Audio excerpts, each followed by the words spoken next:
New English school शेळशाळ येथे haemoglobin तपासणी व HPV लसीकरण आरोग्य केंद्र शेळशाळ यांच्यामार्फत पार पडलं।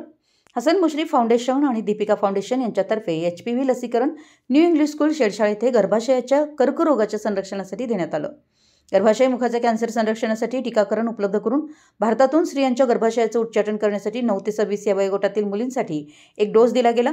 ही लस विवाहापूर्वी घेतल्यास जास्त हितकारक आहे। ही लस अत्यंत सुरक्षित आणि प्रभावी आहे। त्यापासून कोणत्याही प्रकारचा धोका नाही असं प्रतिपादन आरोग्य अधिकारी प्रियांका दशवंत यांनी केलं। इयत्ता 9वी व 10वीतील 16 विद्यार्थिनींना ही लस देण्यात आली। यापूर्वी सर्वांच्या पालकांची परवानगी घेण्यात आली होती। तसेच इयत्ता 7वी ते 10वीच्या सर्व विद्यार्थिनींचं हिमोग्लोबिन तपासण्यात आलं। सर्वांचं स्वागत विद्यालयाच्या मुख्याध्यापिका श्रीमती मानिक नागावे यांनी केलं। यासाठी समुदाय आरोग्य अधिकारी प्रियांका दशवंत, आरोग्य सेवक सुलतान दस्तगीर मुजावर, आरोग्य सेविका पूनम भंडारे, वैदेही कोरवी, आशा वर्कर शोभा आवळे, अक्काताई कोल्हापुरे, जयश्री आवळे, प्राजक्ता केरीपाळे, निशा मानकापुरे, सहाय्यक शिक्षिका पद्मावती घाट व शिक्षक रियाज जमादार, सर्व शिक्षक व विद्यार्थिनी हजर होत्या। शेळशाळ प्रतिनिधी मराठी यस न्यूज।